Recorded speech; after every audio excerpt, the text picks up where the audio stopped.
2 नवंबर 2024 और हम pressure density upthrust वाले यूनिट को अगले 10-15 मिनट में कंप्लीट करना चाहेंगे और कंप्लीट करके फिर हम किसी अगले चैप्टर पे जाना चाहेंगे। कुछ स्टूडेंट्स का कल सुबह बायो का पेपर है, इसलिए आज वो क्लास में नहीं है, उनके लिए रिकॉर्डिंग से काम चलाइएगा। क्वेश्चन क्या है, जरा क्वेश्चन देखिए सर। क्वेश्चन ये है कि ये एक अगेन ट्यूब है जिसको हम यू शेप ट्यूब भी कह सकते हैं या जे शेप भी ट्यूब कह सकते हैं। इन दोनों ट्यूब्स में एक तरफ का एंड ओपन है और याद रखिएगा जहां ओपन एंड होता है वहां पर एटमॉस्फेरिक प्रेशर भी कंसीडर किया जाता है और जहां क्लोज एंड होता है, क्लोज एंड के अंदर एटमॉस्फेरिक प्रेशर नहीं लेते। इस जैसा सवाल मैं आपको लास्ट क्लास में भी करा चुका हूं और उसमें भी अगर आपको याद हो तो जब मैंने प्रेशर इस जगह पे लिया था, इस जगह पर, तो ये ओपन एंड है तो इसमें एटमॉस्फेरिक प्रेशर भी शामिल था, पानी का प्रेशर भी शामिल था। लेकिन जब मैंने प्रेशर इस वाले पॉइंट पर लेना चाहा तो इस वाले पॉइंट पर मैं एयर के प्रेशर तक आऊंगा लेकिन एटमॉस्फेरिक प्रेशर पे नहीं जाऊंगा। समझाना ये चाहता हूँ कि टेस्ट ट्यूब जहां से ओपन होती है वहां एटमॉस्फेरिक प्रेशर भी शामिल होता है और जहां से टेस्ट ट्यूब क्लोज होती है वहां पर एटमॉस्फेरिक प्रेशर नहीं होता। अच्छा जी, अब हम क्वेश्चन स्टार्ट करते हैं। क्वेश्चन जनाब ये है कि इसके अंदर जो पोर्शन आपको शेडेड नजर आ रहा है और इसको अगर मैं रेड कलर कर दूं तो ज़्यादा अच्छा होगा कि जितना भी शेडेड पोर्शन है उसको मैं हल्का सा रेड कलर मारने की कोशिश कर रहा हूँ। ये मरकरी भरा हुआ है और इस मरकरी के ऊपर ये लेफ्ट साइड पर एक पिस्टन रखा हुआ है और ये पिस्टन किसी रबर का भी हो सकता है, किसी मेटल का भी हो सकता है। खैर इस पिस्टन का एक सर्टेन मास दे दिया है और उस मास की वजह से, वेट की वजह से भी एक प्रेशर पैदा हो रहा होगा। तो खैर पूरी बात ये बनी कि ये जो टेस्ट ट्यूब है जो कि जे शेप की है, एक तरफ से ओपन है एक तरफ से क्लोज है। जहां से ओपन होती है वहां पर एटमॉस्फेरिक प्रेशर होता है, जहां से क्लोज होती है वहां एटमॉस्फेरिक प्रेशर कंसीडर नहीं किया जाता। आईजीसीएसई में जब पहले मैनोमीटर कोर्स में था तो बच्चे ये टॉपिक पढ़ के आते थे।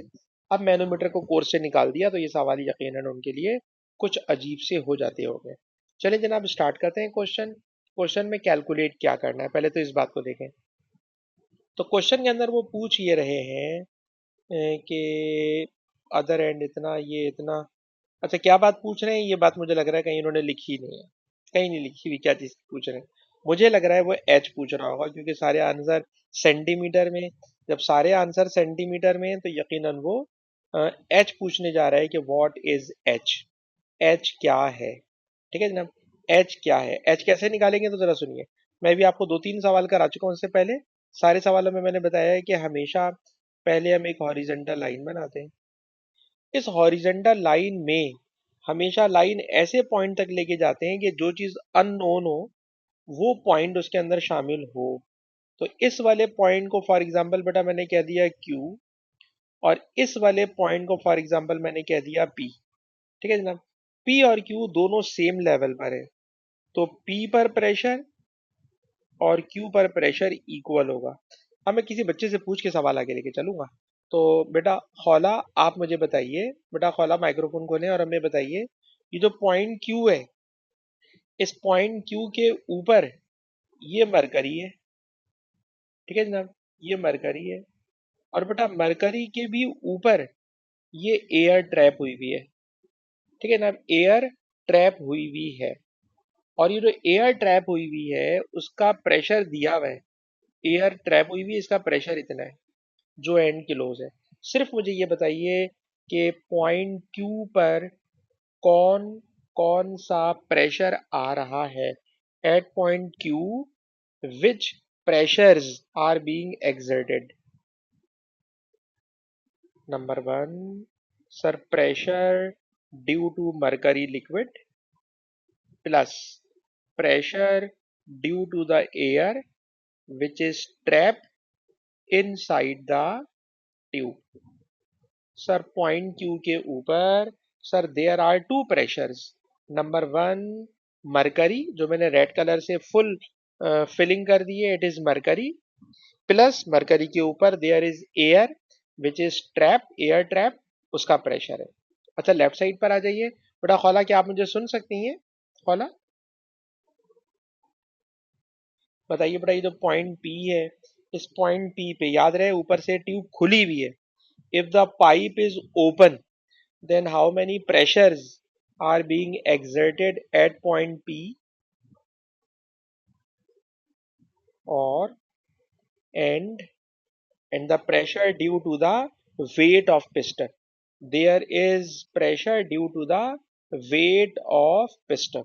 So I can say there is atmospheric pressure. Atmospheric pressure को मैं सिर्फ P लिख दिया करता हूँ, एटमॉस्फेरिक प्रेशर.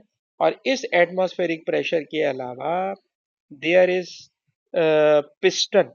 पिस्टन को P ही लिख देता हूँ क्योंकि इन्होंने पिस्टन की टर्म यूज की है. There is a pressure due to the weight of the piston. ठीक है जनाब. अब चलें जी, इसको सॉल्व करना शुरू करते हैं, वैल्यूज डालते हैं. सबसे पहले मुझे चाहिए एटमॉस्फेरिक प्रेशर. तो जरा देख के बताइए एटमॉस्फेरिक प्रेशर की वैल्यू क्या गिवन है. सर एटमॉस्फेरिक प्रेशर की वैल्यू गिवन है 1.01 exponent 5. 1.01 exponent 5, it is atmospheric pressure. Plus piston के वेट का प्रेशर. सर पिस्टन के वेट का प्रेशर ऐसा होगा कि वेट होता है mg.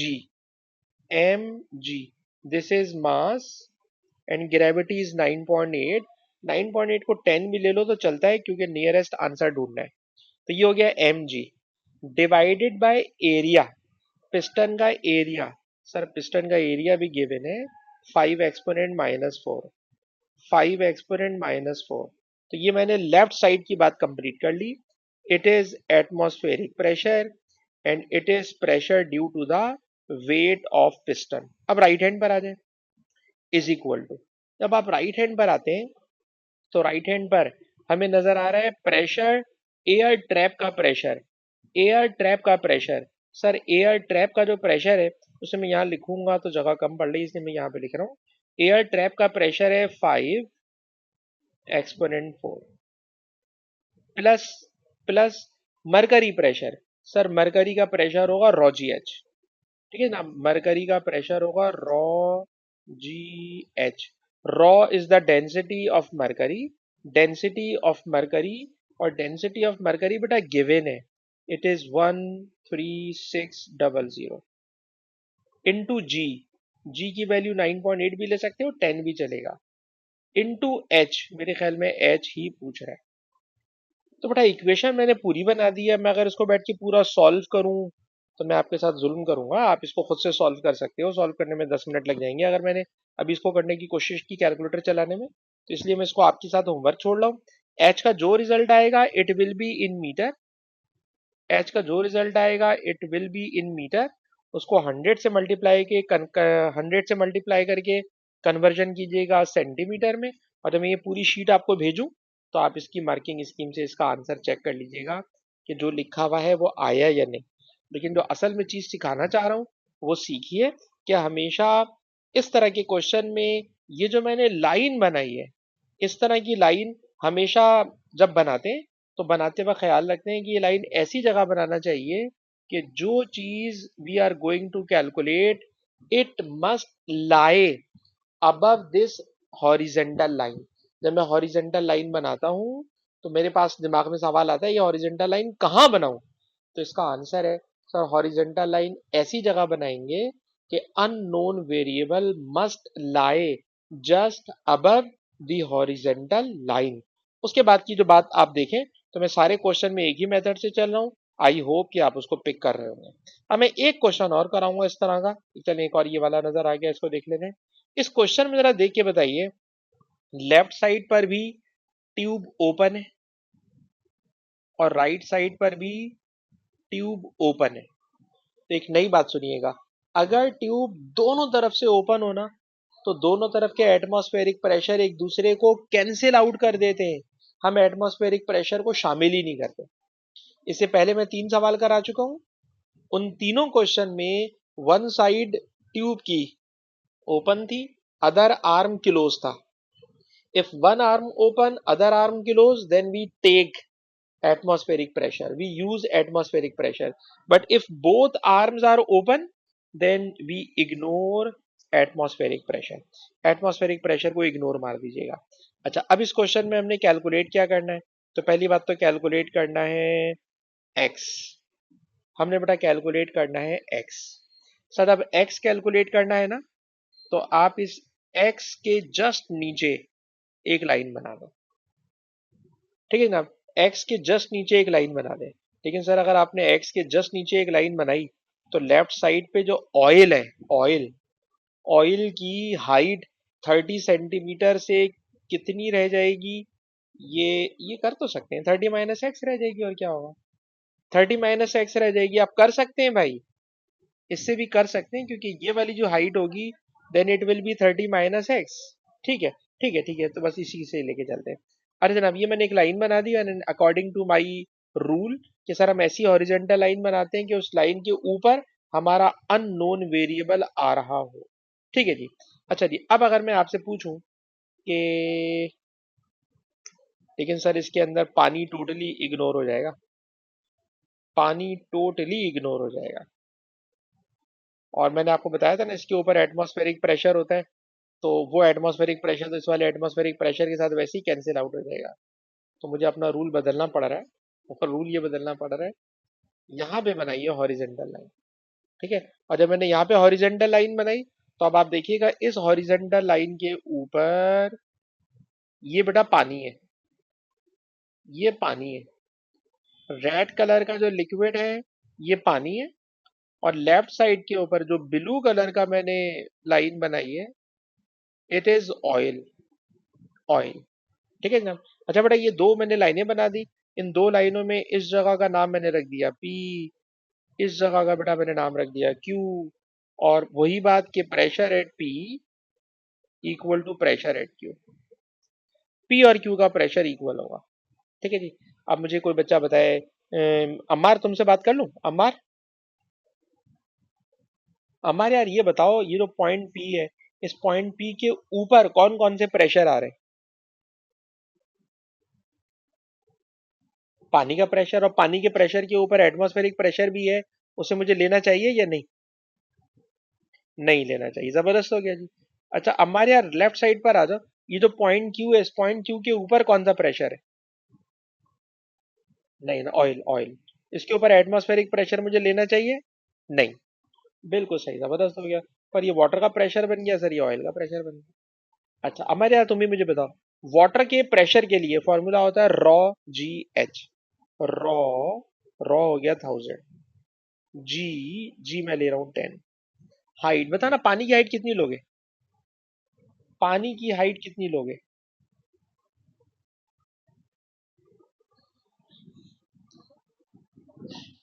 बिल्कुल सही बात है, 30 - x तो बहुत मुश्किल बात नहीं है। ठीक है ना बेटा, बिल्कुल सही, 30 - x।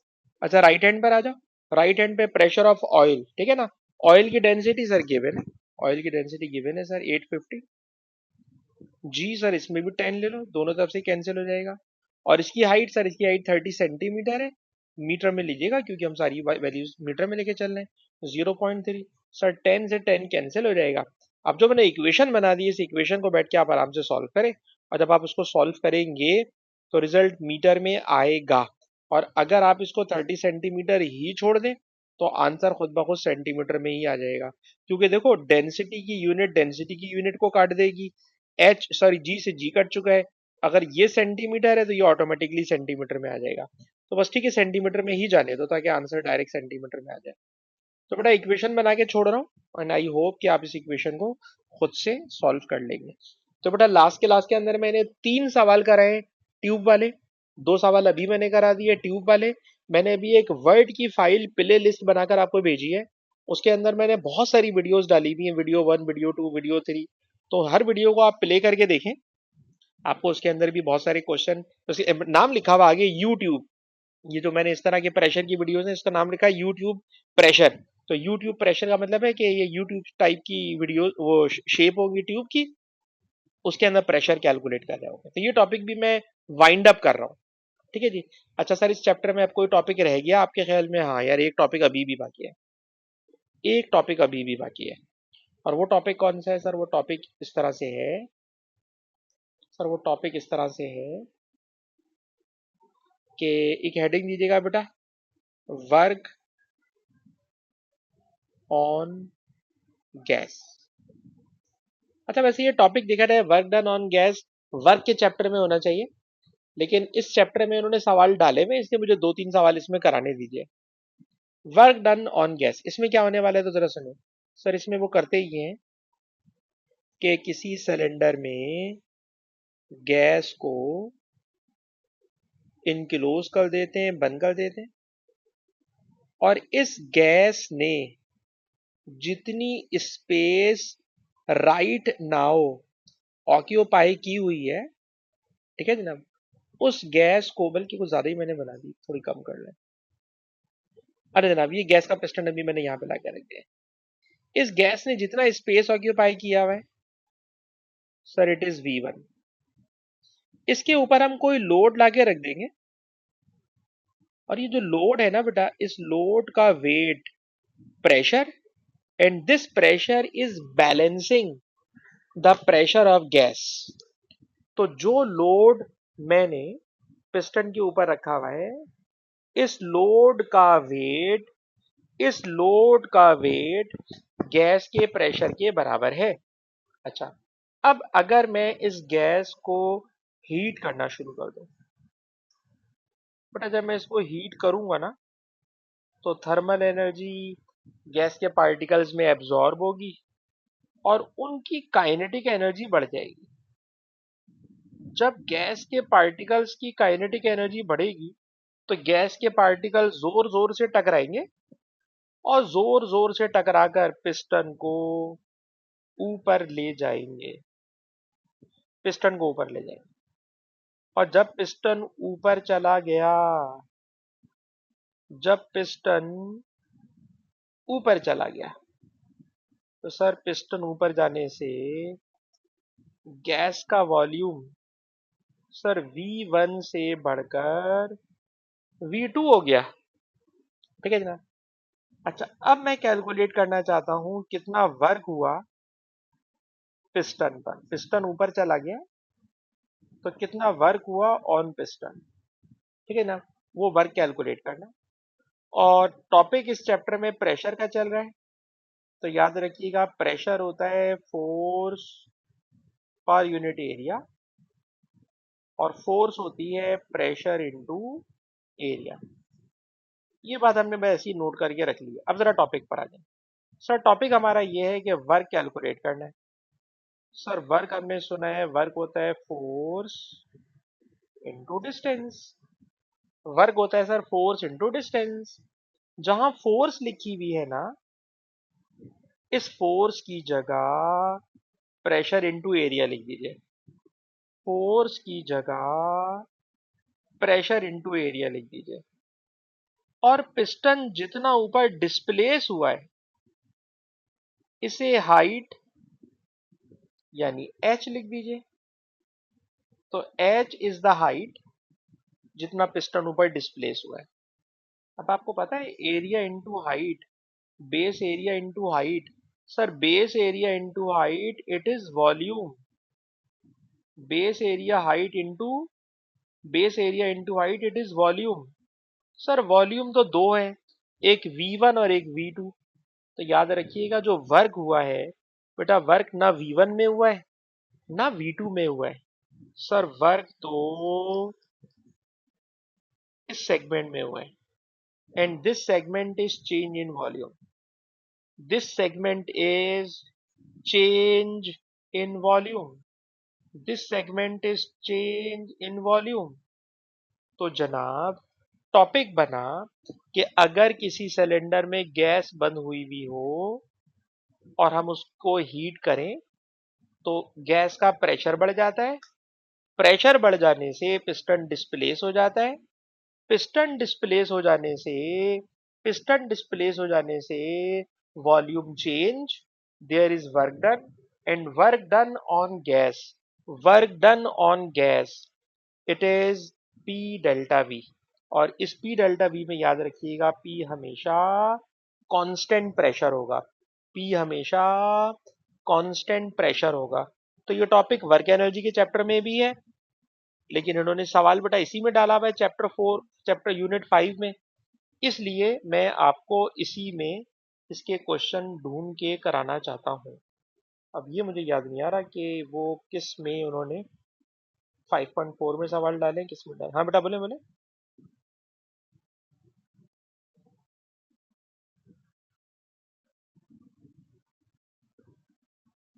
हाँ हाँ बिल्कुल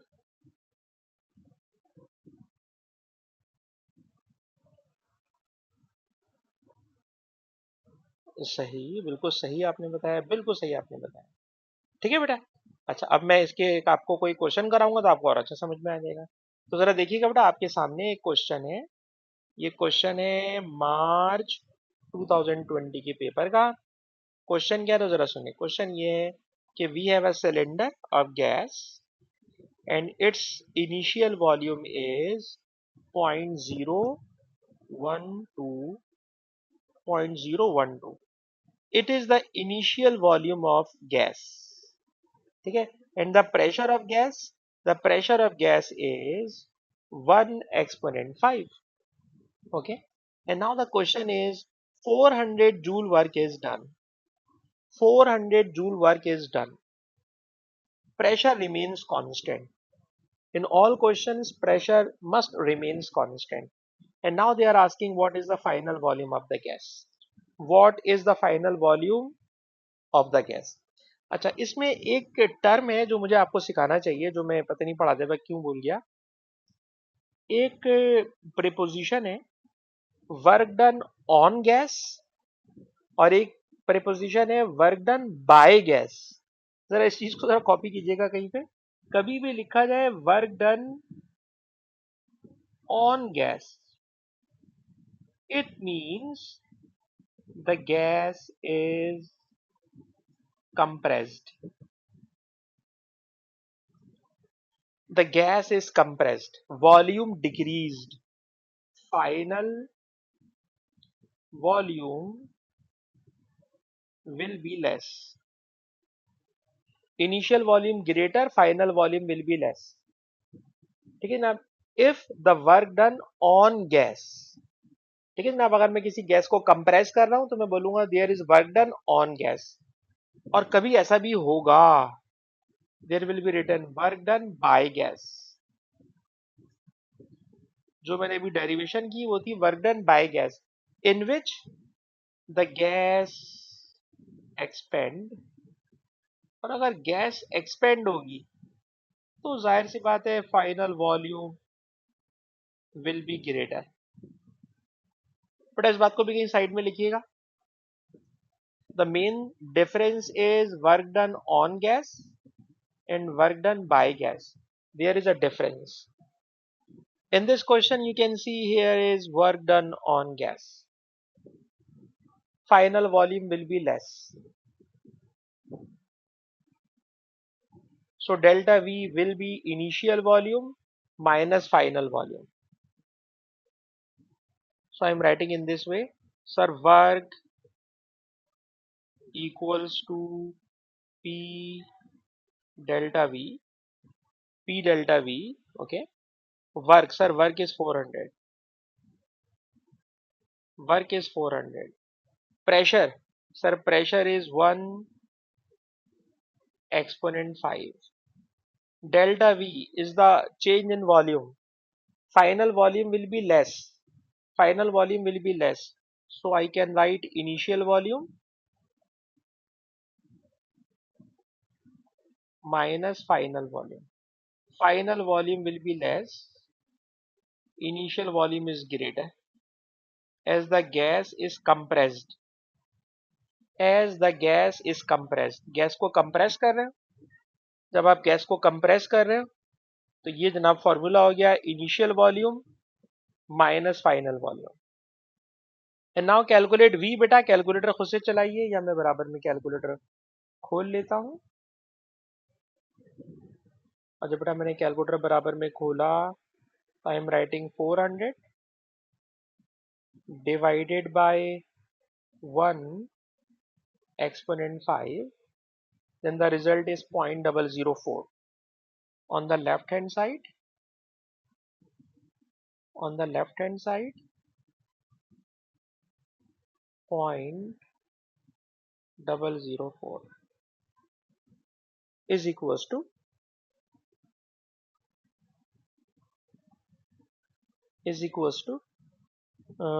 I should erase क्योंकि जगह नहीं बन पा रही मेरे पास। यहाँ पर पेन थोड़ा सा थिक कर लो जी बेटा। ये बाकी बचा जी 0.012 माइनस वी। अब माइनस वी को बेटा इधर ले आ और इस नंबर को बेटा इधर लेकर आ जाओ। तो ये बन जाएगा v is equals to 0.012 minus 0.004. So 12 minus 4 it becomes 8 and 8 means the answer will be 0.008. 0.008. 0.008.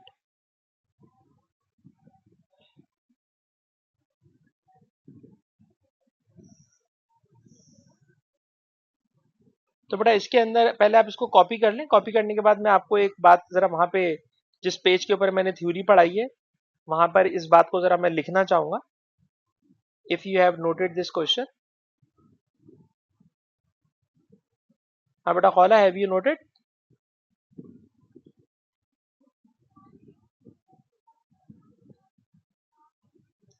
ठीक है जी। अब जरा देखिए जो बात मैं कहना चाह रहा हूँ वो ये कि if the work done on gas, if work done on gas,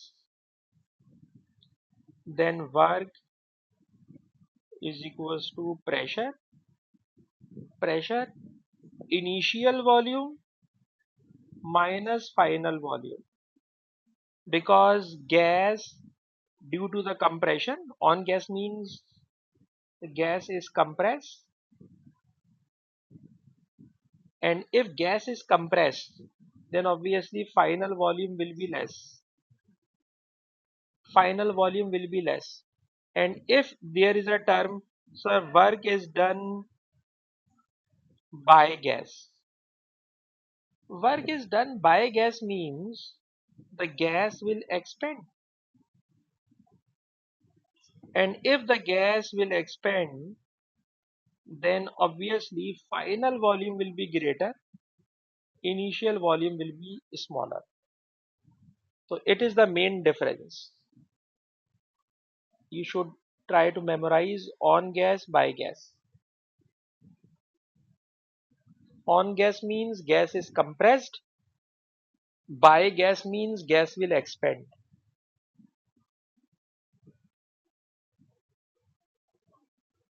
हाँ बेटा अम्मार, ये वाली जो टेक्निकल बात मैंने बोली है अम्मार बेटा समझ में आई आपको? On gas, by gas.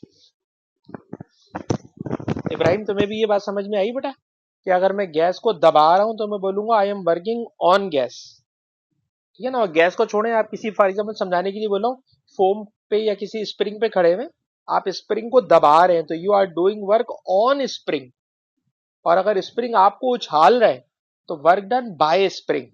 तो ऑन स्प्रिंग, बाय स्प्रिंग, इस बात को भी हम डेली लाइफ में समझने की कोशिश कर सकते हैं, ठीक है जी। हाँ तो इस चीज को बड़ा जहन में रखिएगा। मेरा तो दिल चाह रहा है कि मैं ऐसे ही एक सवाल और भी दिखा दूं आपको, क्योंकि मैं समझ रहा था ये सवाल बिल्कुल आसान सा होगा लेकिन आसान है नहीं। ऐसे मुझे एक सवाल और कराने थे जिसमें न्यूमेरिकल वैल्यूज इन्वॉल्व हो, न्यूमेरिकल वैल्यूज इन्वॉल्व हो। ये क्वेश्चन नंबर 23 भी इसी टाइप का है, पर ये न्यूमेरिकल वैल्यू वाला नहीं है, आप बड़े आराम से कर सकते हैं इसको, बड़े आराम से ही हो जाएगा, इसमें आप फंसेंगे नहीं।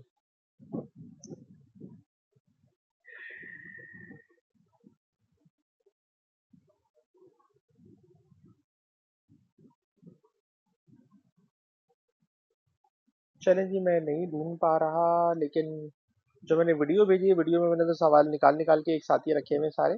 अगर आप वीडियो देख लोगे तो बेटा आपको इस तरह के मेरे और भी क्वेश्चन उस वीडियो में मिल जाएंगे। मैंने पूरी वो आपको लिंक भेज दिया है, प्ले लिस्ट बना के भेज दिया बेटा। उसके अंदर आप आराम से इस तरह के सवाल देख सकते हैं। अरे चलिए जनाब, आज की क्लास के अंदर मैं इस टॉपिक को अब यहाँ पे बंद कर रहा हूँ, किसी नए टॉपिक में आगे जाने का प्लान कर रहा हूँ। हाँ बेटा, मुझे ये बताइए खौला, आपके स्कूल वालों ने इसके बाद अपथ्रस्ट और ये इस चैप्टर के बाद वर्क एनर्जी पावर में लेके गए या कहाँ लेके चले गए? वर्क एनर्जी पावर स्टार्ट हुआ या नहीं?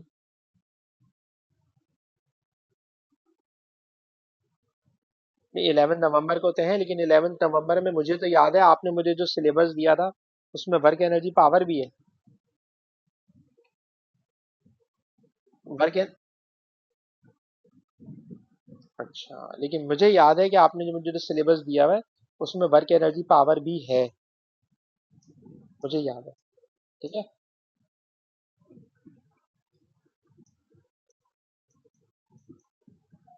ठीक है, ठीक है, मैं आपकी बात समझ गया। चलें, ठीक है, चलें। चलिए जनाब, हम स्टार्ट करना चाहते हैं वर्क एनर्जी पावर के चैप्टर को। और वर्क एनर्जी पावर के चैप्टर में जब हमें वर्क एनर्जी पावर का चैप्टर मैं पढ़ाता हूँ तो मैंने नोट किया है कि अगर बच्चे को काइनेमेटिक्स आता है, अगर आपको डायनेमिक्स आता है, तो आप यकीन करें वर्क एनर्जी पावर के चैप्टर में काइनेमेटिक्स ही आपको नजर आएगा, डायनेमिक्स ही आपको नजर आएगा। ठीक है जनाब। तो वर्क एनर्जी पावर मेरे ख्याल में तो अलग से चैप्टर है ही नहीं। ये तो मैंने आपके कहने पे अब थ्रस्ट और टर्निंग इफेक्ट को बीच में लाके शुरू करा दिया, वरना ये वर्क एनर्जी पावर जो है ये कोई अलग से चैप्टर नहीं है। अलबत्ता ख्वाला, इस बात पे आप कंफर्म है कि वर्क एनर्जी पावर आपके यहाँ नहीं है? तो अभी आप बोले तो मैं टर्निंग इफेक्ट की और प्रैक्टिस करा दूं, टर्निंग इफेक्ट के और सवालों में ले जाऊं, बोले? ठीक है, तो फिर ऐसा करते हैं ना, मैं आपको टर्निंग इफेक्ट के और गंदे गंदे सवाल करा देता हूँ, जो मुश्किल मुश्किल सवाल है।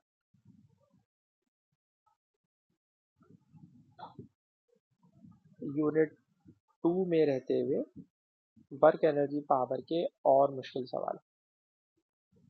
ठीक है जी, मैं इसी में वापस आ गया और इसी में मैं आपको कोई अच्छे से सवाल करा देता हूँ जो मुझे पता है कि बच्चों को मुश्किल लगते हैं। ये वाला सवाल देख लें, ये सवाल भी बच्चों से नहीं हो पाता। ठीक है बेटा, ये वाला क्वेश्चन भी बच्चे करने में परेशान होते हैं, तो जरा देखते हैं इस क्वेश्चन को। अगर आपके पास बुक है या बुक नहीं है तो बेटा जरा ये वेरिएंट नोट कीजिएगा। मई जून 2019, मई जून 2019। ठीक है जी, ये क्वेश्चन आपके सामने है। इस क्वेश्चन में क्या हो रहा है सर? क्वेश्चन में हो ये रहा है कि ये कोई साइन बोर्ड है। ठीक है, आपने देखा होगा शॉप्स में, मार्केट्स में लोगों ने अपनी दुकान के आगे साइन बोर्ड लगाए हुए होते हैं, तो ये साइन बोर्ड है। इस साइन बोर्ड को वॉल के साथ उन्होंने सपोर्ट करने की कोशिश की है, तो उन्होंने वॉल के साथ उसको सपोर्ट कर दिया है, लेकिन और इसको बेहतर हैंग करने के लिए उन्होंने एक वायर भी यहाँ पर लाकर बांध दिया। जब वायर लाके बांध दिया तो वायर के अंदर आ रही है टेंशन। ठीक है, अब इस क्वेश्चन के अंदर पहली बात पूछ रहे हैं कि बताइए टेंशन का वर्टिकल। जी बेटा बोलिए।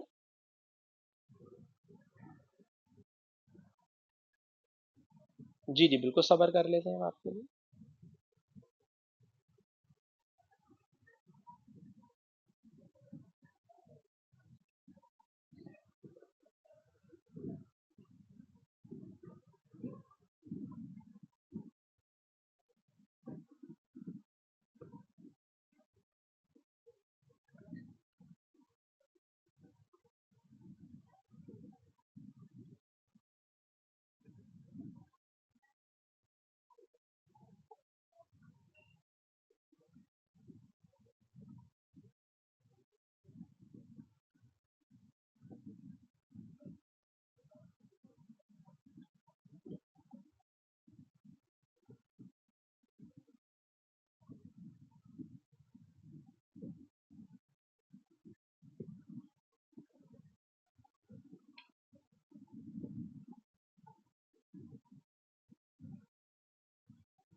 चलेंगे अब हम स्टार्ट कर सकते हैं क्लास।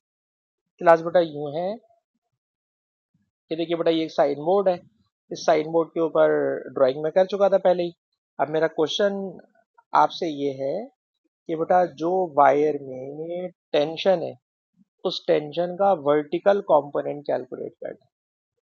तो सर कभी भी वर्टिकल कंपोनेंट निकालना हो और एंगल एक्स एक्सिस के साथ दिया हुआ हो तो सर इसका वर्टिकल कंपोनेंट होगा 54 साइन थीटा। तो कोई बच्चा बेटा मुझे बताए कैलकुलेटर में 54 साइन 35 डिग्री बेटा क्या बनेगा?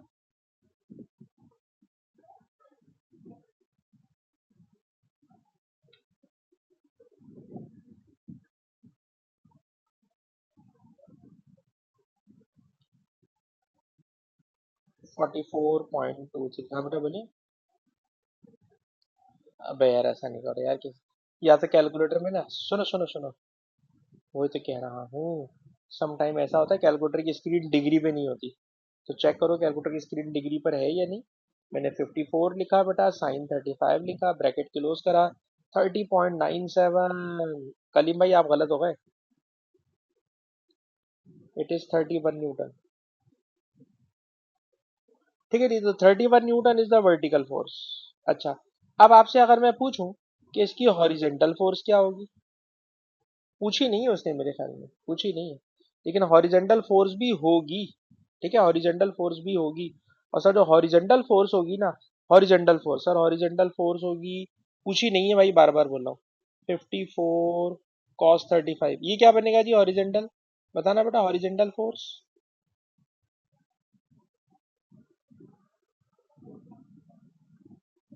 टेंशन की हॉरिजेंटल फोर्स।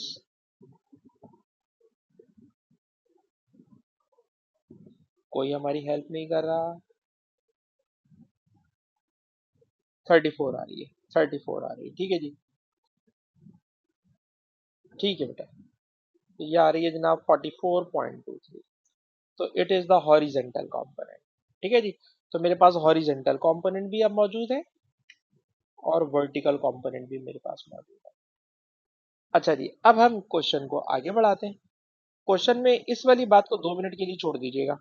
अभी क्वेश्चन ये है कि पॉइंट ए को पिवट मान लीजिए। पॉइंट ए को पिवट मान लीजिए, दिस इज द पिवट।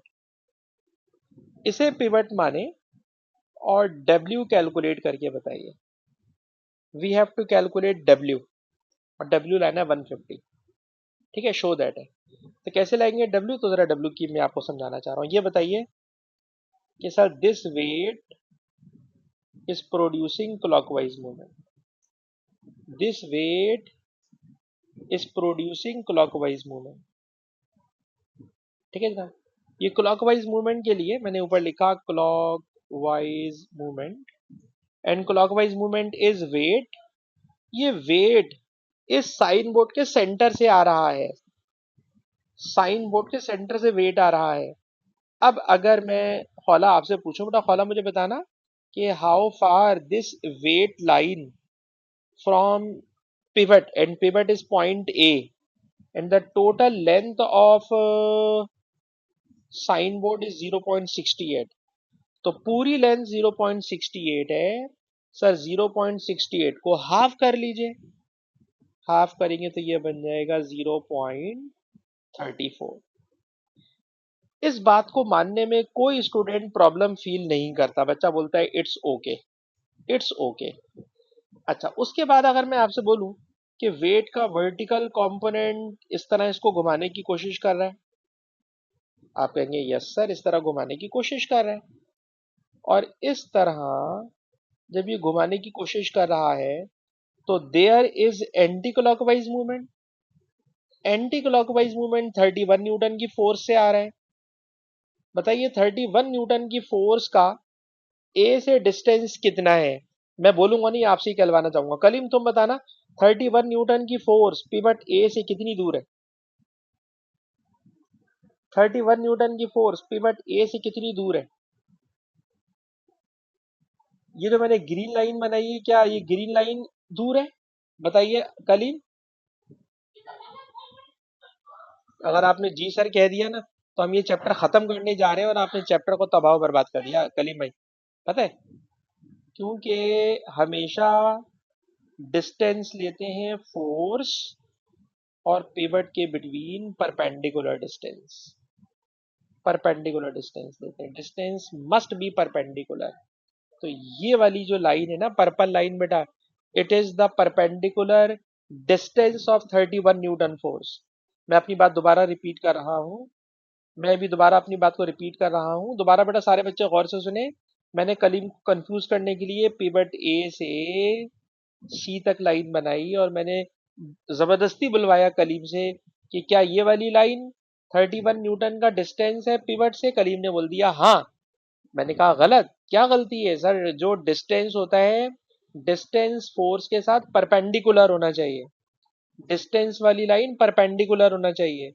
तो ये वाली जो मैंने लाइन अब दोबारा बनाई है, ये लाइन परपेंडिकुलर है। किसके साथ परपेंडिकुलर है? 31 न्यूटन की फोर्स के साथ।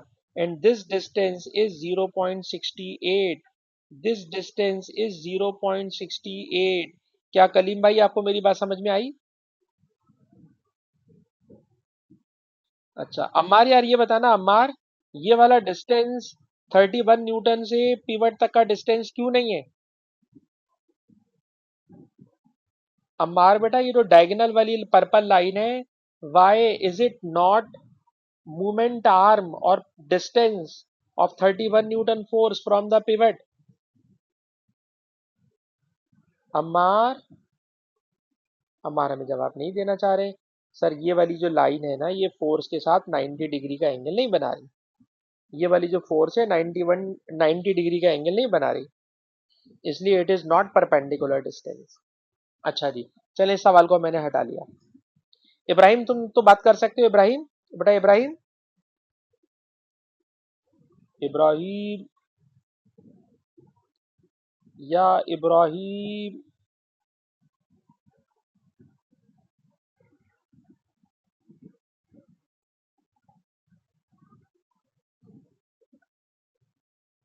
भाई क्लास में तुम लोग हो भी, या मैं अकेले अकेले पढ़ा रहा हूँ?